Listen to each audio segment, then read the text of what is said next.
Okay, so talk about surrender. Just lost my connection on Facebook, and that's just something out of my control, right? I get on to do a live, I have a plan, and that's actually been a really funny experience that I've had all through this week, as I really set a powerful intention at the start of the week that this was going to be the thing that I was going to teach on this week. And I have actually been very shy about this subject matter, because in my own opinion, it's an extremely vast subject. It's an extremely vast subject, but funnily, not so funnily, because this is sort of how it works, I wanted to talk about surrender, and there have been all of these little things. Like, for example, Monday night teaching my class, the music just completely stopped. Just little things throughout the week that have happened, that have said, you know what, you want to talk about surrender? Well, let's see how well you surrender, in these moments. So, and losing my connection is just another example. So that's what I was saying. There are some very small ways that we are asked to surrender constantly throughout the day, but then there are some really big things that we're asked to surrender.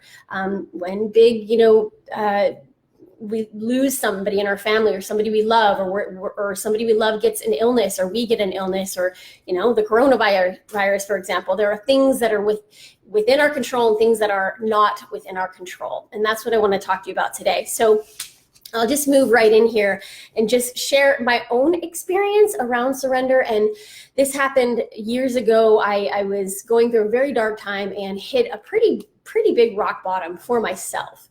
And at that point, I was taught by a mentor of mine what it means to really turn your life over, really to turn your plans over, to turn your will over, to turn just this whole thing over that you think your life is supposed to be, that you think your life is going to be, and to just give that over to a power greater than myself.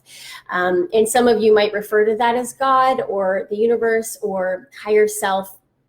But it was a really powerful time in my life where I started to understand in an experiential way what that meant. So for example, I would wake up each day and I would go through a little bit of a morning practice, and I would actually just consciously let it all go, consciously just let the universe take it, right? I hand it all over, thy will be done, which many of you may have may have heard, or, even saying things like, bless me with the knowledge of your will for me and the power to carry that out, right? Bless me with the knowledge of your will for me regarding this situation and the power to carry that out. And it brought me great relief to know that I wasn't the one in charge. And the reason I think I was willing to adopt that was because I had hit a point in my life where I was like, well, my way isn't really working, so I'm willing to try something else. And I think that when we're talking about surrender, what I find with surrender is that unless somebody's really sort of hit a rock bottom in a certain way, they actually don't have the same kind of understanding around surrender than someone who has hit a huge rock bottom or has gone through some kind of loss. And for example, I created a playlist in my classes this week all about surrender. Every song is just these beautiful, incredible songs that I don't even know how I found them. They just popped up as I was set the intention to create this powerful playlist. And a woman came up to me after class yesterday, and she said, do you mind if you share your playlist with me? And she began to talk to me because she heard the message of surrender. And she said, a few years back, I lost my son. And then 18 months later, I lost my daughter, and I lost my husband. And so, she knew, what it means, right? To have a plan for your life, to think things are going to go a certain way, and for them to just, not go that way. And so she was talking to me about the power of surrender, and really, now she is happily remarried, which she never in a million years thought that would ever really be something that she would want, let alone have again. But it was through her surrender and through her willingness to turn it all over that she was able to get, the healing that she was looking for, and to be able to move forward. So one thing too that I feel like is important to say around my experience with surrender is it's like the higher self versus the ego, and the ego, and you could call that a lot of different things, but I'll just use the word ego because it's sort of a common term that we're all familiar with. But that's like that little part of ourselves that's disconnected, disconnected from God, source, universe. And then there's the higher self, which is the part of us that's in that dance, in that co-creation with that greater intelligence, right? With that greater wisdom, with that greater divine source of love. And when we surrender, if we're not in that higher self perspective, it's almost impossible, to surrender, because what are you surrendering into, right? So after days and days really of contemplating this topic, and I started to just kind of notice little signs and things that the universe was bringing my way. And I want to share a couple of things. So one of my clients, she actually brought this up to me yesterday, which I thought was, fascinating, because she didn't even know that this was something I was really talking about this week. And she said to me, I feel like surrender is something that is really exciting. It's something that's so exciting because of its expansive quality, its expansiveness, basically, because we're so used to walking around with these limitations, these limitations in our mind, that this, the idea of no limitations, it feels so vast and so expansive that sometimes it's so exciting we can sort of mistake it, for being scary. And I loved that. I loved that so much. So again, I'm going to take us through a little process here in a bit, because I feel like as much as I could sit here and talk about surrender, I don't feel like it delivers that much value, because it's really more of something to be experienced. Surrender is something to be experienced, because if we're not in surrender, then we're in resistance, and resistance is, you're going to feel that in your body. And when you're in that place of surrender, you're going to feel that, in your body as well. Okay, so a little definition that came to me, if we wanted to define it, right, what surrender is, it's the ability to trust that no matter what's happening, in your external circumstances, no matter what's happening, in your physical body, that's no matter what's happening in the lives of the people you love. And this is a big ask, right? But no matter what's happening, you trust that everything is going to be okay, that you're going to be okay no matter what. So I feel like throughout our lives, we get an opportunity constantly to just go a little deeper with this ability, to surrender. And then death, the ultimate surrender. And even thinking and contemplating on birth and the process of birthing. And I'm not a mother yet, and I don't have my own child, but I feel like it's kind of common sense when you think about the process of a baby coming through the birth canal and a mother going through that with her body. It's the ultimate surrender, right? Because there's the plan that you have, and then there's so much good, there's all the wanted things, a healthy baby, a happy delivery, an easy, beautiful experience. And then there's all of the unwanted things and all of the potentially, the potential things that could happen that you don't want. So it's just kind of this ultimate surrender that, at the end of the day, I can do what I can do. And then I've got to let go. I've got to let go, because there's only so much I can do. And the rest, I've just got to turn it over.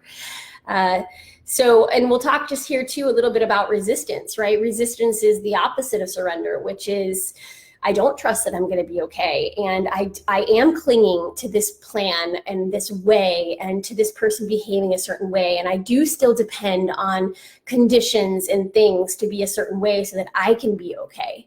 And I get it. Oh my gosh, I get it. I catch myself all the time doing that.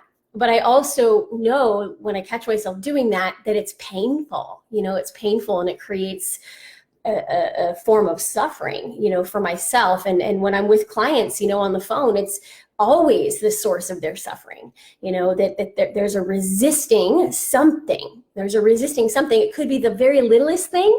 Your schedule isn't the way you want it to be, or somebody at work isn't behaving the way that you want them to behave, or your body isn't responding the way you want it to respond. Or it can be the big stuff. You've gone through a divorce, you've had lost your beloved to cancer or in a car crash or something like that. And and so regardless of the scale of the resistance, it's there, and it's always the source, of our suffering. So that's why I feel like it's such a potent topic, and it's such an expansive topic, and there's no way that I can get to all of it today. But I just sort of wanted to touch in here and just have us kind of looking around at like where we're doing that, in our lives, where we're we're resisting things, we're resisting the way things are, we're resisting our loved ones, and we're resisting the way they are. And there's another option. You know, this is an invitation for me too, right? There's another option to surrender into what is, to be with what is, and to see, you know, what emerges from that space.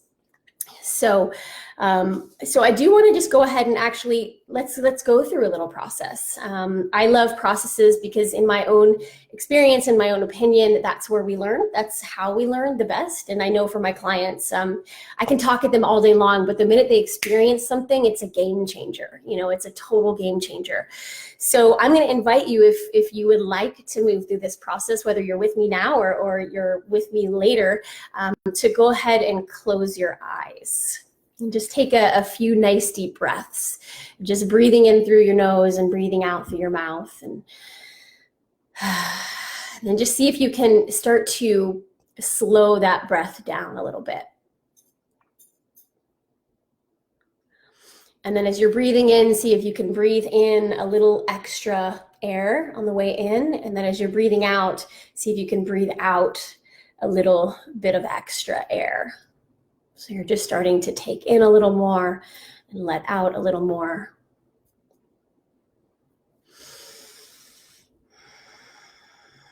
And so just taking a moment to acknowledge and sort of scan your life and scan your body and acknowledging just one thing where you might be feeling resistance. And maybe it's in a relationship, there's something that's not feeling quite right, or maybe it's something on a larger scale, you know, politically or, you know, nationally or internationally, or maybe it's something really small, you know, with one of your children or, you know, your partner.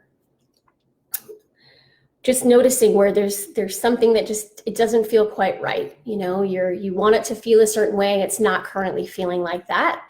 And just notice where you feel that in your body. We're just tending to your energy a little bit here. Just noticing where you feel it. Like if you're worried or there's fear around something, just noticing where you're feeling that, noticing where that's sitting in your body, and just take a moment to just be with that sensation in your body, just feeling it, breathing in and out of it. And then see if you can just soften and relax into it a bit more.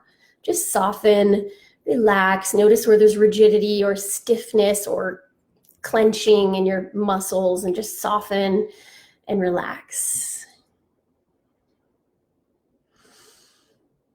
And then I want you to imagine that there's an altar of whatever kind of altar. And if that word doesn't resonate for you, you can imagine a certain place in nature or your favorite spot where you feel safe. And we're just going to set this down. So setting down this issue, setting down this challenge, setting down this worry, setting down this fear or this confusion, just laying it down. And I always like to imagine that I'm just laying it down at the feet of my divine, laying it down at the altar of my higher self, just laying it down. So you're laying it down to that aspect of you that understands this bigger picture that you can't see right now. You can't see it. You might never see it. But there is a part of you that knows that there's a bigger picture that's unfolding right now. And whatever this thing is, it's playing a role in that. So we're going to turn it over, just give it back. And just take a moment to feel what that's like as you give that back.